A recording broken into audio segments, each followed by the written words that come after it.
Wenn du das jetzt siehst, ist diese Nachricht für dich bestimmt.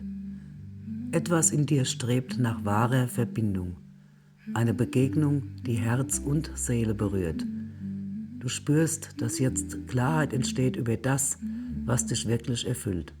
Es geht nicht mehr um Zufall, sondern um bewusste Wahl. Du öffnest dich für die Liebe, für das Miteinander, das auf Augenhöhe geschieht. Dein Herz weiß längst, wohin die Reise geht. Du musst ihm nur folgen. Ein Zyklus findet seinen Abschluss und du trittst in eine neue Ebene von Ganzheit und Harmonie. Vertraue dem Fluss deines Lebens, er führt dich genau dorthin, wo Liebe, Mut und Erfüllung sich begegnen. Affirmation: Ich öffne mein Herz für die wahre Verbindung und gehe mutig den Weg meiner Seele. Wenn dich diese Botschaft berührt, lass einen Kommentar hier, teile das Video, speichere es und folge mir für weitere spirituelle Botschaften.